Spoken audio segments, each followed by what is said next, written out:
All right, folks, welcome in to Pickaxe and Roll, brought to you by our good friends over at Superbook Sports.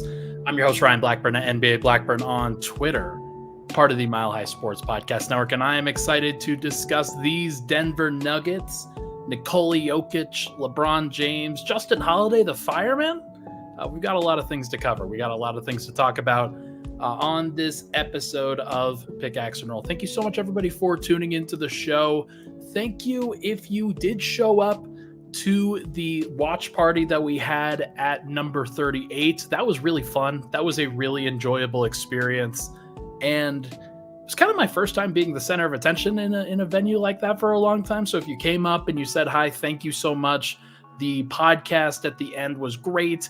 Had a couple technical issues on the venue side of things, but it was still a great time.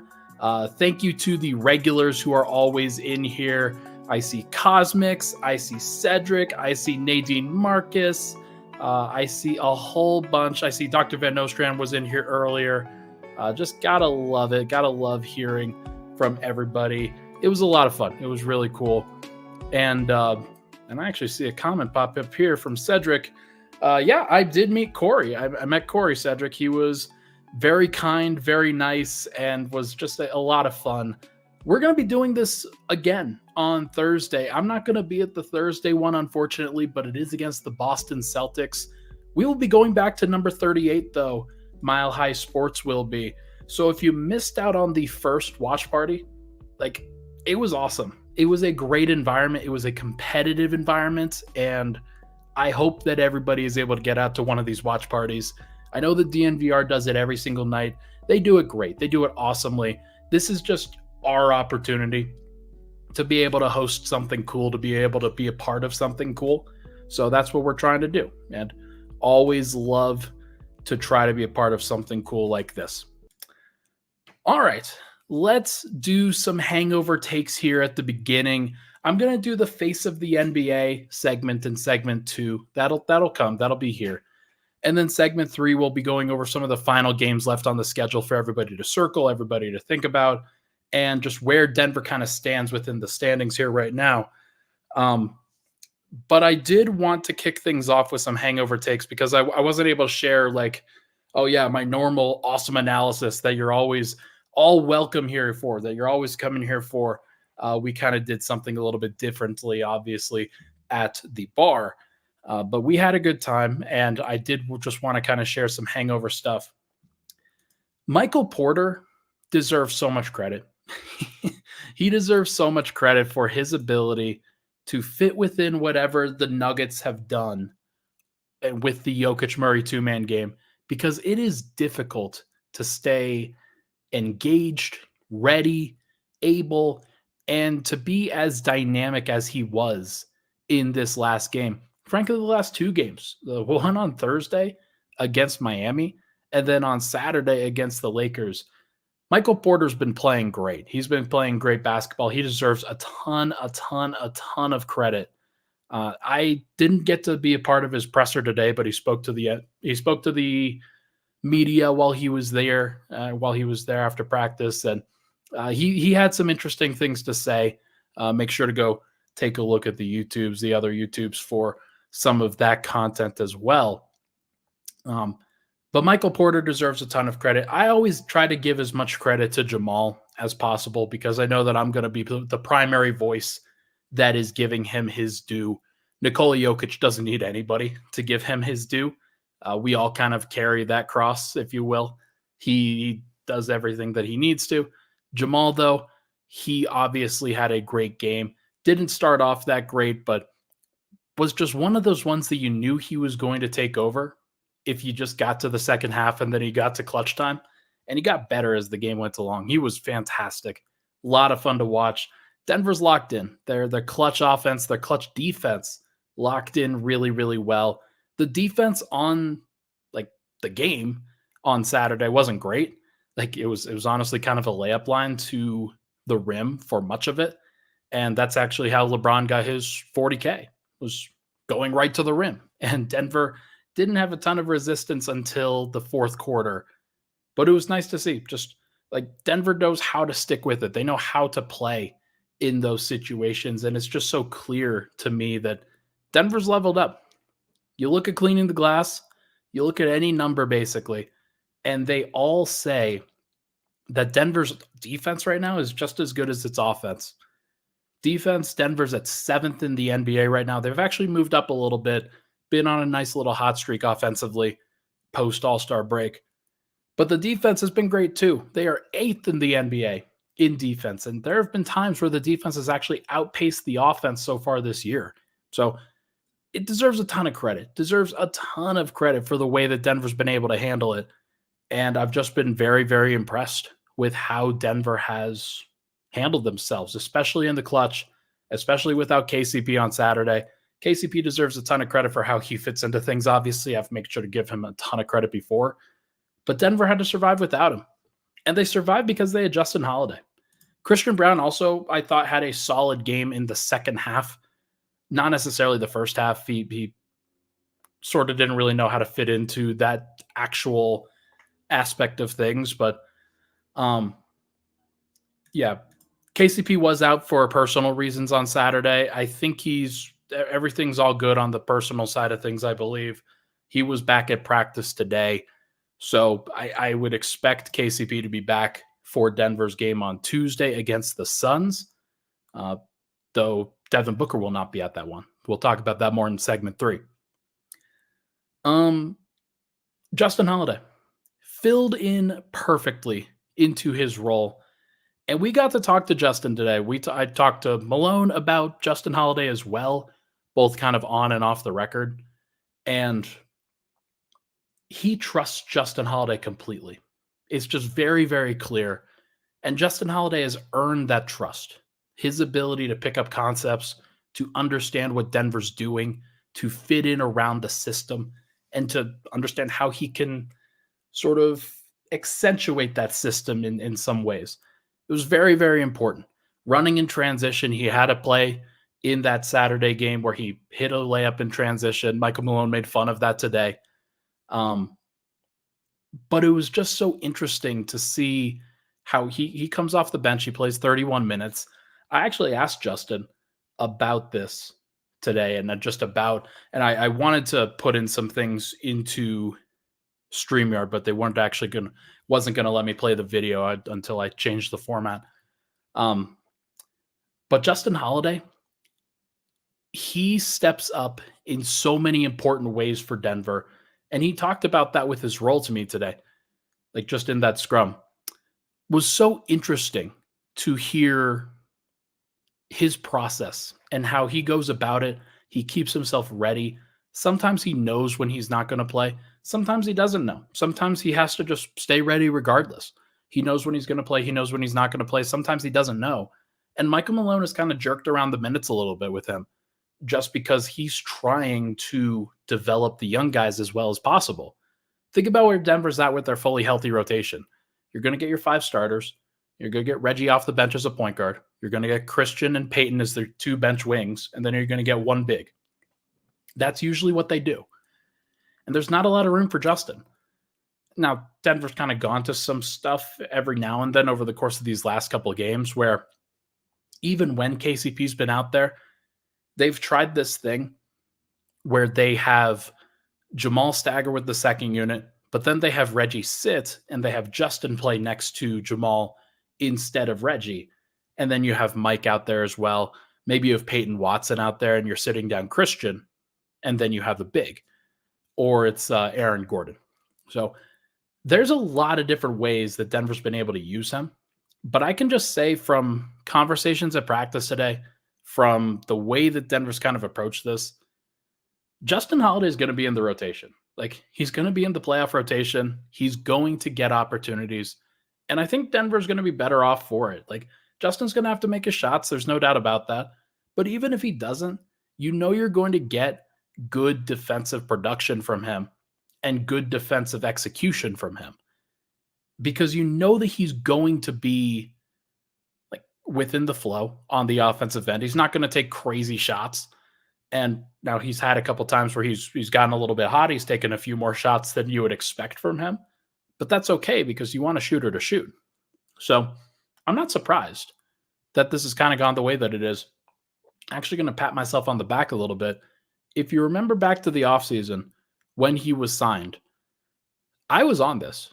I was on this that he was a perfect fit for what Denver could do. And I talked about this with Coach today, actually. Like, he is a guy that, because of the way that he played with Domantas Sabonis, both in Indiana and in Sacramento, you kind of knew how he would fit into a DHO system. You knew how he would fit as an off-ball guy, an off-ball wing. And it's just very clear that he knows how to play on both ends of the floor around a guy like Jokic. And it was very clear from the minute he stepped on. And Denver's gone through kind of waxing and waning periods of playing him a bunch. I remember back in December when he was playing a whole heck of a lot more because KCP was out, because Michael Porter kind of slid to the 4 at times for Aaron Gordon. And so there was vacant minutes at the 3 and at the 2 at times. And Justin Holiday would fit right in there. And his net rating was pretty good. It's pretty good with the rest of the team. So they trust him. Justin Holiday has, I think, earned it. He's earned all that time, and it's just very exciting to see where Denver kind of takes that. They can go with a lot of wings. There have been some minutes, including against the Heat, where they played Christian Brown at point guard, and they had Justin Holiday coming off. Actually, I don't think it was Justin. I think they had KCP, Michael Porter, Aaron Gordon, but they also had Peyton Watson in there as well. There are going to be times where Justin Holiday's in that. Maybe KCP is the point guard. Maybe Justin Holiday plays next to him. There's going to be a lot of those opportunities. And I wonder if they kind of cut down on Reggie's minutes every now and then, because Denver just knows that when Jokic and Murray are out there, or when Porter's out there, or when Gordon's out there, those guys are going to be the featured players on the offensive end, and everybody else just kind of has to fit in around them rather than needing a true ball handler, a true point guard to kind of set the table for everybody. So, because Jokic will do that, Murray will do that, and those guys will be on the floor for 48 minutes in a game. So, going to be interesting to see. I'm curious to see how this evolves, but I am pretty impressed with what Justin Holiday has done. He is going to be a guy who continues to play for Denver. All right, let's take a break.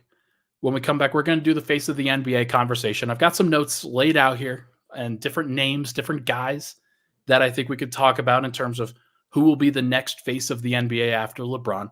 Should be an interesting conversation. But first, everybody, this podcast, as you know, it's brought to you by our good friends over at Superbook Sports, who are going to help you win some money this season as the most trusted name in sports gambling. You can win when you use promo code MILEHIGH. You score up to $250 with their first bet bonus. Win or lose, Superbook will match your first bet up to $250 with promo code MILEHIGh.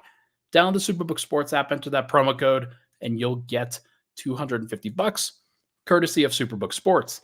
Visit superbook.com for terms and conditions. Gambling problem, call 1-800-GAMBLER. We'll be right back on Pickaxe and Roll.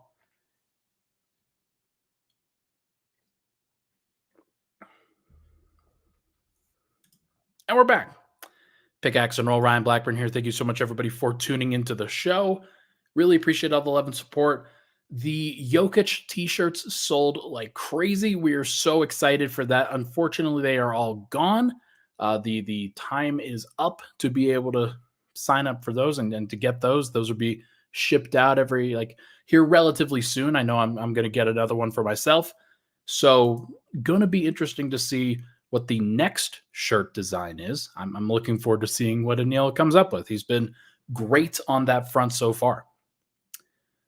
All right, let's do it now. Face of the NBA. So LeBron goes for $40K over the break. Or over Saturday. I meant the weekend. LeBron goes for $40K against Denver, and it was a big deal. You could tell based off of how ESPN, ABC really promoted it. They had a counter along the bottom of the screen. Where it was like 9 points to 40,000, 7 points to 40,000, 4 points to 40,000, 2 points to 40,000.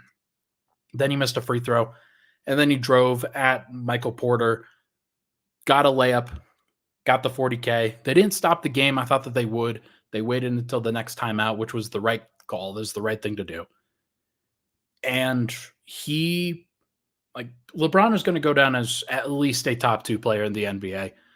I don't know if there's anything that he can do to really match up with what Jordan did at his peak, just in terms of like reaching that level of pinnacle of greatness and team greatness and things like that. But LeBron's going to get all the records. There's no doubt about that. Like in any individual record, it's basically held by LeBron, other than rings, which is held by Bill Russell, not Michael Jordan.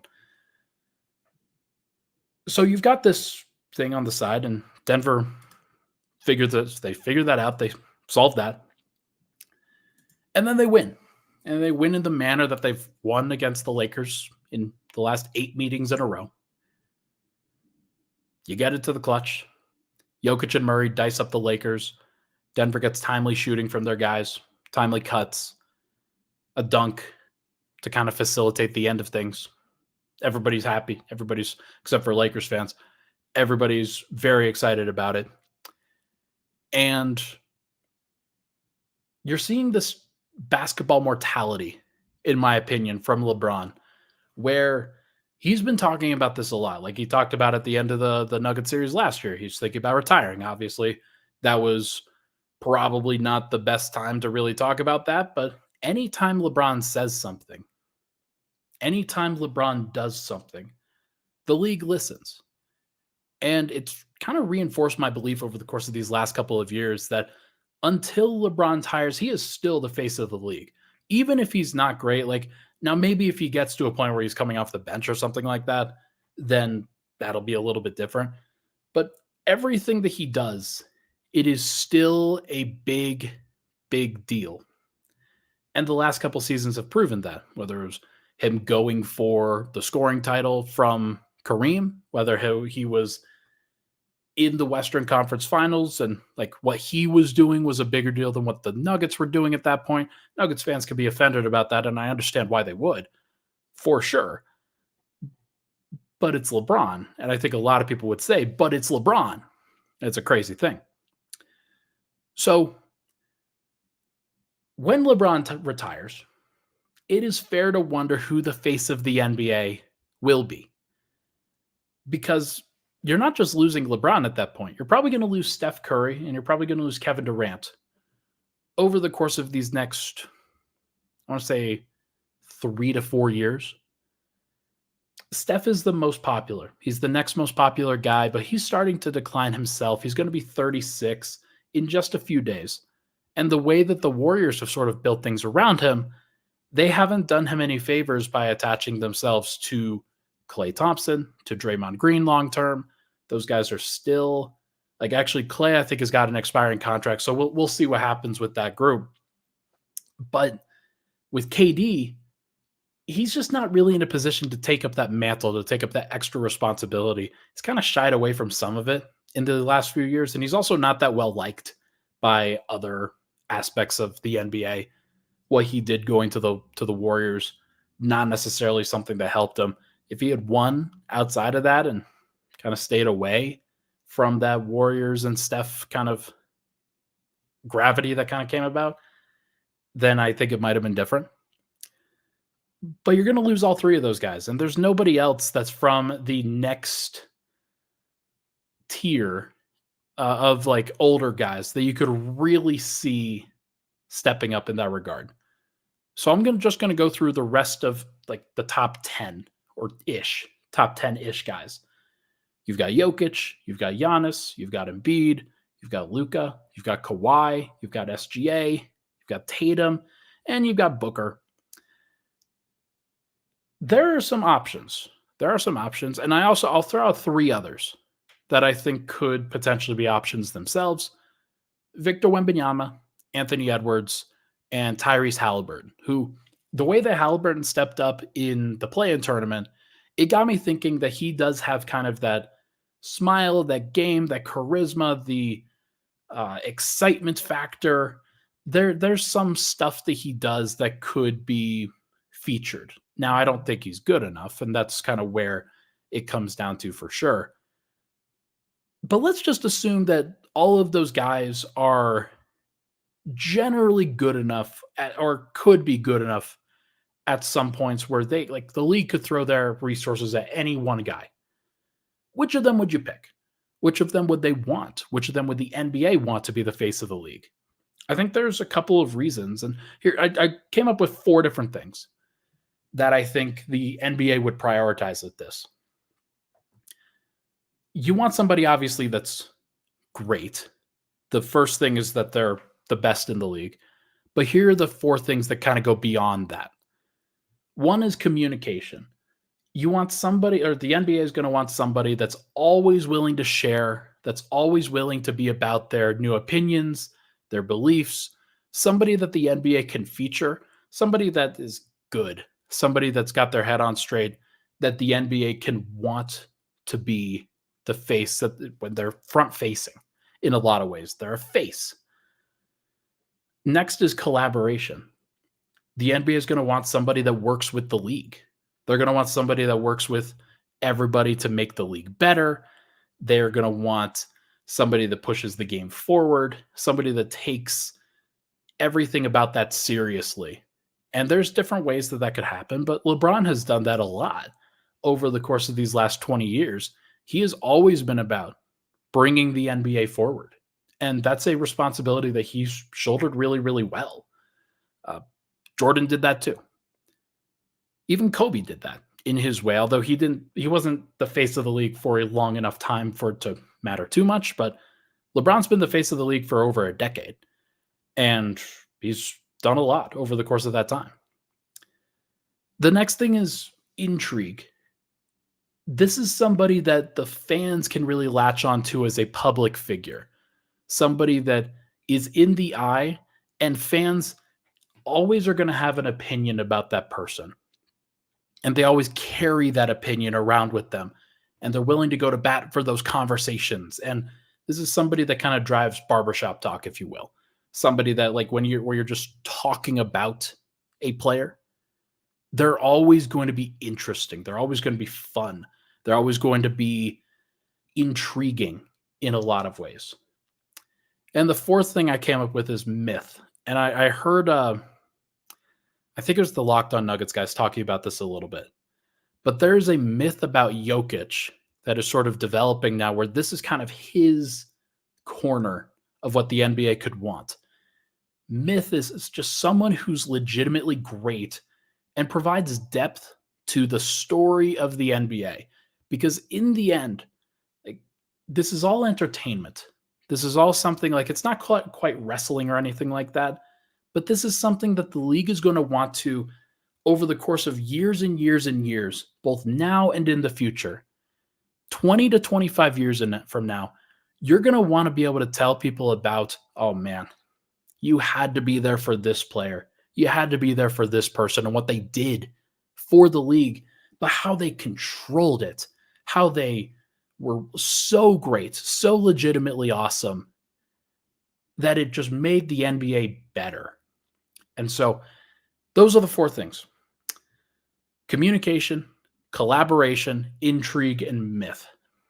Now, I'm sure that there's people that could say that a little bit more, like, straightforwardly than I have. But when I think about those things, and when I think about what people, like, what players could step up and fill those 4 tenets, there's not a lot of great candidates right now, including Jokic. Because Jokic, for all that I love him, for all that I love about what he is and who he is, the first 2 aspects of that, the communication aspect and the collaboration aspect of it, I'm not sure if he's going to want to do those things. And you need somebody that wants to do it. Now, he might change his mind. He might be different. He might, behind the scenes, be a little bit more willing to do some of that stuff, or he might not.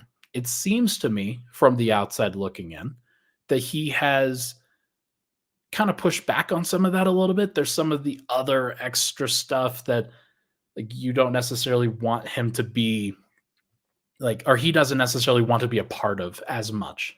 And that's fine. Like, but there's just, I think, a very understandable reason for why the NBA might not want him to be the next quote unquote face.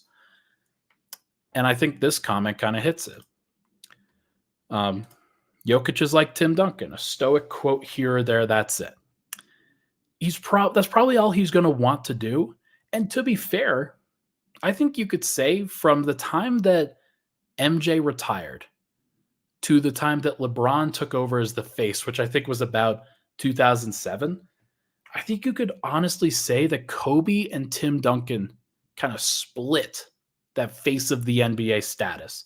Shaq was in there a little bit. Allen Iverson was in there a little bit.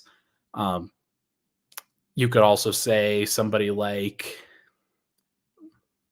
Dirk, maybe not really Dirk. Dirk was like Jokic in a lot of ways where people didn't really know how to approach him. People didn't know how to discuss him, but he probably wasn't at that level fully. But I think it's fair. I think it's fair to wonder whether that can be Jokic or not. So here's what I did. I listed the other guys. Let me just list them again. I have a list of 11 players that I think are probably the most likely candidates to be the next face of the NBA after LeBron. Jokic, Giannis, Luka, Kawhi, SGA, Tatum, Booker, Wemby, Ant, and Halliburton. And already I'm crossing off Kawhi. So we've got 10 because Kawhi is just not going to be the talker. He's not going to be the guy that's willing to say and just be like at the front facing of all these things. Of those 10, I think the 5 most likely are Luka, Wemby, SGA, Jokic, and Giannis. I don't think Tatum's good enough, though it's possibly good enough. I think, and here's another name that I think we could probably throw out there. I'm not familiar with AJ Dybanta, but I am familiar with Cooper Flagg. Like, I've heard enough about Cooper Flagg that it's very possible that he could become the face of the NBA. Very possible. It might not be, from a timing perspective, it might not be right because he's not here yet, and the league could need somebody pretty soon. But I do think that among those other guys, Luka, Wemby, SGA, Jokic, and Giannis are probably the most likely. Luka to me is the most LeBron and MJ like of those guys, where he's a young phenom, immediately great, somebody that shows up in the big moments, is clearly competitive. He might have to leave Dallas in order for this to happen. And if you're remembering of what LeBron did, LeBron still won MVPs in Cleveland, and he still got to the NBA Finals and the Eastern Conference Finals and things like that in Cleveland. But he did ultimately leave. People hated him for it in a lot of ways, but it didn't change the fact that he still became the face of the league for a long time. So keep that in mind with Luka. With Wemby, he is so talented and so good that I just think it's possible. I think that everything is on the table for Victor Wembanyama. He is that talented, and we're going to get to see him. Nuggets fans are going to get to see him over for 3 times over the course of the final period of the season. Like, they're going to get to, I'm looking forward to all of those moments, because the first time I got to see Wemby in person was magical, and he's gotten way better since then. Way better. It's possible that over the course of these next couple of years, he takes over and is becoming a top 5 player, maybe even the best player. And so I'm very curious. I'm curious to see how it happens. Wemby to the Lakers, that would probably help in terms of people talking about him even more, but he's still generating so much social media attention from San Antonio that I think he can do it there. I think that because he is so good, he can do it there. And San Antonio is still a very popular team. May not be popular to Nuggets folks, may not be popular to some NBA folks, but they're still a very popular international team as well, from Tony Parker, Manu Ginobili, and all of the guys that they sort of got involved. So I think a lot of people love the Spurs, even nationally or internationally. And Wemby would certainly be a part of that. He's bringing the French connection between him and Tony Parker. It's pretty big. The other guy is SGA, who I think is probably too late, if I'm being honest. Well, you know what? I don't know because he's got there's clearly an aura around SGA. There's clearly just he is still getting better, obviously. He's still figuring some things out, and I'm not sure whether to put a ceiling on him or not because he's already putting up an easy 30 points. He's been an awesome defender this year too. Can I really criticize it too much? No, but he's still in OKC, which is even different from San Antonio. SGA is even more soft-spoken and not as involved as Jokic. Now he is more into the fashion game for sure, and he's an interesting guy, but he is also somebody that is very, very private. So all of the concerns that people should have about Jokic should probably apply to SGA. With Jokic is number 4 for me, and Giannis is number 5. I went back and forth between those two guys, but I do think that there's a case that either of them could be this. There's a case for sure. Jokic is already the best player in the world. Giannis has an argument, but he's not quite there. If Giannis and the Bucks make it to the finals, win a finals this year, kind of take that mantle back from Jokic and the Nuggets, then that'll be very interesting. That'll be very interesting to think about because I think Giannis would be a lot more willing and has been a lot more willing to do the media in the past than somebody like Jokic or even SGA. And he kind of they've made several documentaries about what he's done, how he has really been applied to this new modern NBA. And he's still pretty young. He's still, I think, 30, I want to say. So still got plenty of time. Now, will he be at his peak for a lot longer? I don't know. Will Jokic be at his peak for a lot longer? He might be. I think he'll be at his peak for longer than Giannis personally. But I also think that it's possible that Jokic retires sooner than Giannis. So will be very, very interesting to track just how this evolves. But those are the 5. Luka, Wemby, SGA, Jokic, and Giannis. I think those are the 5 guys that you can really point to. And as I mentioned, or as Nadine mentions here, the new era is an international era. Didn't mention Sabonis, didn't mention Gobert. You could mention Embiid, although he's nationalized now for USA, which is another thing that I think sort of interesting about that. There's a lot of people that are talking about the NBA needs an American star. And then here comes Embiid literally nationalizing himself for the United States so that he could be on Team USA. One last thing on Jokic. If Jokic wins, and if the Nuggets win another championship, they'll have won 2 in a row. They'll be the first team to win 2 in a row since the Warriors. I've mentioned this before. It's so difficult to repeat. But once you do, there's a certain mystique, there's a certain stamp of approval that you get from winning a second championship. And Jokic would, I think, have some of that for sure. There's a lot of people that are pushing back on him right now. There's a lot of people that think it's a flash in the pan, that think, okay, Denver got their title, but then they're going to go back to being the Nuggets. I don't think that that's going to happen. I think that it's more likely that Denver repeats than, maybe not repeat, but I think Denver's going to win another championship in Jokic's time. And if they do, then people really have to understand, this is not going away. Jokic is one of those dudes. Now, he may not want to be the face of the NBA, but the NBA might just do the work for him. Maybe they should do the work for him if he's going to be this good, if he's already going to be breaking every record. And if he, hypothetically, you win the championship last year, you win the championship this year, you get an MVP there, you're a 3-time MVP at that point, and then you go to France and you win the Olympics in 2024. I mean, good Lord. If they were to do that, if Jokic was to do that against what it appears to be a very stacked Team USA roster that includes Embiid, he was able to do that in an Olympic environment. That is the myth. That is the intrigue that we're talking about here. Who is this big Serbian dude, and why does he keep giving the work to the American players? That's the intrigue that you're talking about. That's the myth. that you're hoping for. I'm not sure if Jokic is going to be the communicator, somebody who's on, like, because he's not on social media at all, for one thing.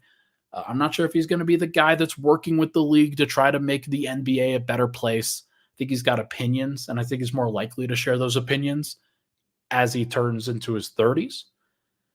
But what I do think is that if he wins, and if he continues winning in this way while being this dominant, then everything is on the table for him. And so I'm looking forward to seeing kind of where he goes from here. Let's take a break.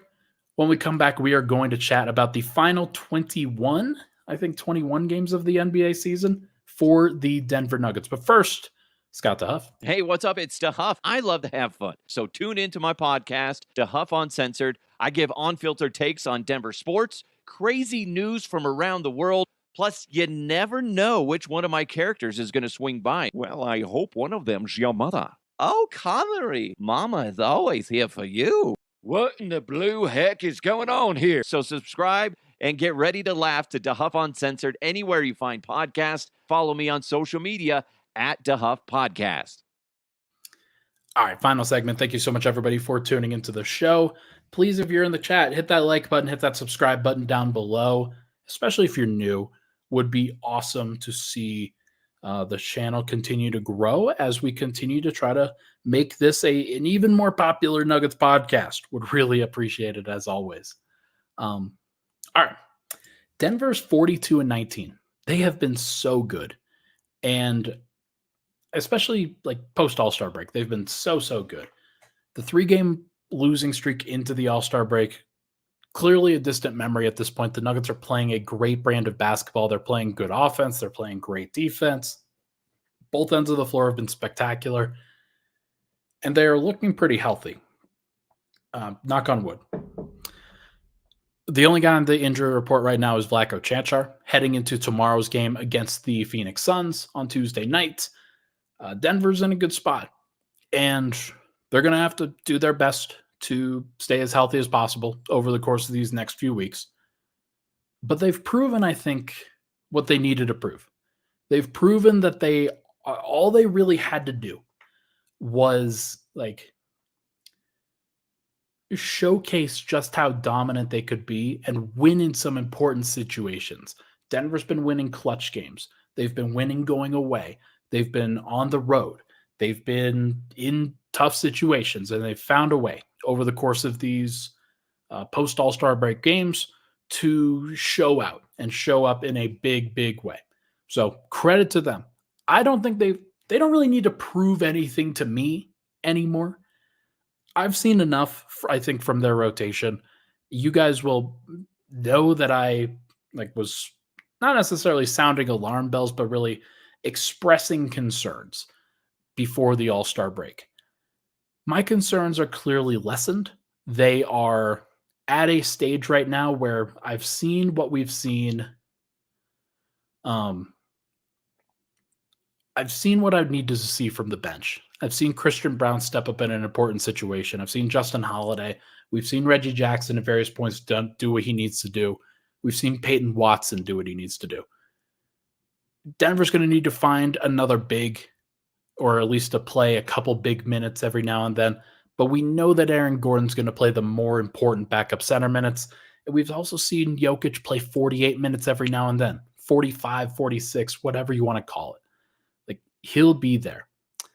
And so we've seen what we've needed to from Jokic and from Denver over the course of the last 6 games and before.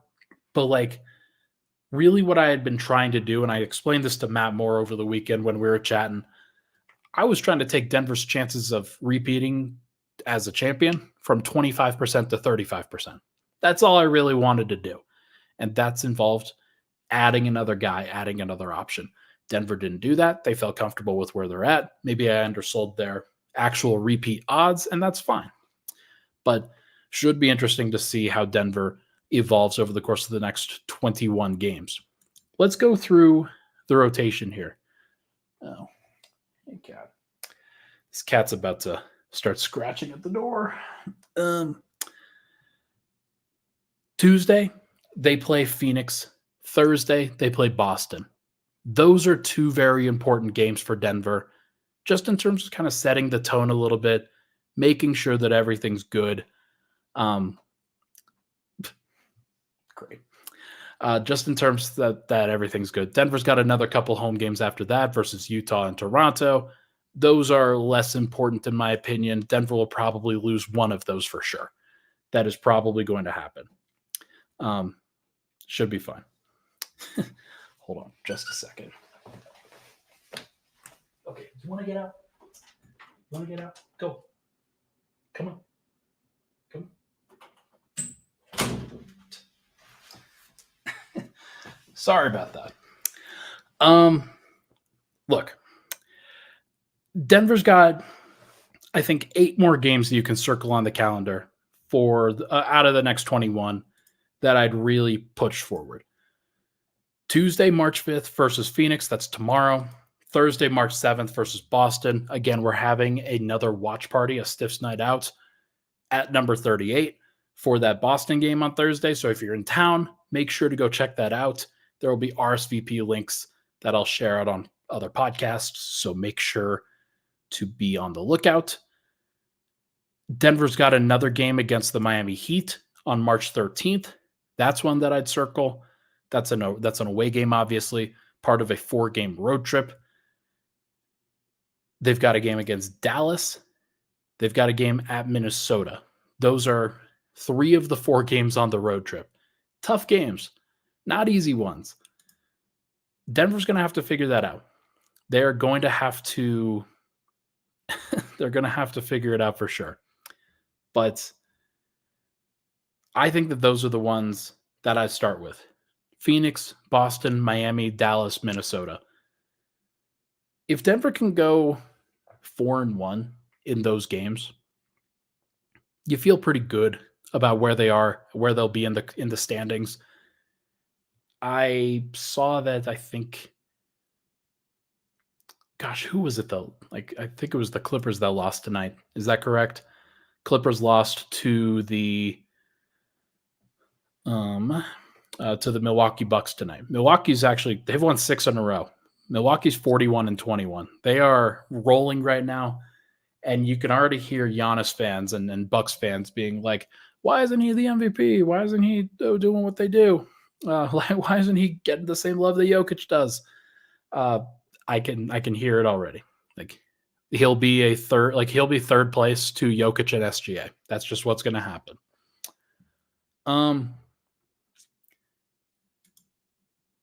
Phoenix, Boston, at Miami, at Dallas, at Minnesota. Those are the first 5 that you really got to watch out for. I don't care as much about that home game versus the New York Knicks. Denver's got another home game versus Phoenix that I guess we could circle. They've got a home game versus Minnesota, Friday, March 29th. That's another one that I think you would definitely circle. And then they've got the Clippers. They've got at the Clippers on April 4th. That's game 77 of the NBA season. That one against the Clippers, I think, could be one where it's like, all right, you're effectively putting the Clippers in a different bracket than where Denver, Minnesota, and OKC are. That would be my expectation, just kind of watching and looking at the schedule where it is right now. I think that's the most likely thing. If Denver won that game, they'd be in a really, really good spot, just guaranteeing that they're in the top 3 in the West. That's where I kind of think about it now. And then game 80, a couple days after that, they'll face Minnesota at home in that one. It's another important one, obviously. That is 9 games. That's 9 games out of the next 21 that you're going to circle. You're going to want to make sure that Denver shows up for in a big way. I'm not sure that Denver's going to win all of those. I think it's actually likely that they go like 5-4 or 6-3 in those games because they've done the work that they needed to do in order to ensure that they're going to be in the top 3, basically. They've just got to make sure that they don't screw up against the Clippers. If they win that game against the Clippers, then they'll clinch the season series. They will be in a... Actually, wait, didn't they play the Clippers 4 times already? Let me just check on that to make sure. Clippers. They've only played the Clippers 3 times. So They play the Clippers for a fourth time in that Game 77 matchup. If they win that, they clinch the tiebreaker. And they put the Clippers down 1 in the standings. So that is an important one for sure. That's one where you gotta be on the lookout for that. So I'm looking forward to seeing how Denver handles themselves. I'm looking forward to seeing what Denver does. Denver's got an opportunity, obviously. They could be the 1 seed. I'm talking to Matt over the weekend. He thinks that OKC is going to be the 1 seed. Thinks that Denver could get as high as the 2. Hard for me to really argue because, like, OKC, there's no reason for them to really rest guys heading into the playoffs. Like, they've been very healthy. They've been in a really good spot. There's nothing that they've really had to worry about. They're also integrating some new guys, so they're going to play everybody, trying to figure out their different rotations and combinations that they can go to. And Mark Dagnall's motivating them really, really nicely. So that's one where I think that they're going to stay pretty hungry. And everybody fits in well with that team. So credit to Mark Dagnall. But Denver, I think, could be the 2, maybe even the 1 if they push even higher than OKC. Although OKC's got the tiebreaker against Denver, so I kind of don't think it's going to happen. I think OKC's probably going to be 1. I think Denver's going to be 2. I don't think Minnesota's going to stick there. Not sure. Let me just check on Minnesota. Did Minnesota win? Okay, they did. Minnesota won only by 5 against Portland. That is pretty shaky. Anthony Simons goes for 34 and 14 tonight. Good Lord. That is a crazy number. And then Anthony Edwards came off the bench because he wasn't out on the court on time. So they are, like, Minnesota to me feels like the team that is going to fall here. They feel like they are 5-5 in their next 10 games. That would be my guess. That would be my guess. Eddie says, Ryan, tell Swipe I need my Honey Bunches of Faker shirt. I will let him know. I will let him know. I'm seeing him tomorrow. We're going to hang out at the game. Swipe and I are going to put together some good content. I'm looking forward to it. I think it's going to be a lot of fun. Swipe and I, like, I've talked to him about this over the weekend too. Like, I think that we should do something permanent. If you guys think that we should do something permanent, let everybody know. Because if we do something permanent and try to come up with something that I think could take, whether it's pickaxe or whatever, over the next level, I think there's a lot that we could do. So should be interesting. I love my guy Swipe. All right, everybody, I think that's going to do it for this episode of Pickaxe and Roll. Got some good content in here. Talked about LeBron, talked about Jokic, talked about the face of the NBA, talked about Denver's upcoming schedule. We talked about the fireman, Justin Holiday, who he knew that his nickname was the fireman. He actually explained that today, which was really awesome. He was like, yeah, he used to come into the games and he would put out fires. He would put out the opposing team's best player and cool them back down. So that was awesome to hear, but gotta love it. Everybody, thank you so much for tuning into the show. Really appreciate all the love and support. I will be in Denver in April, Cedric. So make sure to stop by and say hi. I'll do my best to make myself available. But yeah, should be great. Really looking forward to it. Denver plays tomorrow. I'll be at that game, and you can expect another podcast from me on Wednesday following that up. Thank you so much, everybody, for tuning into the show. Appreciate all the love and support. Hit that like button on the way out. We'll talk to you guys on Wednesday.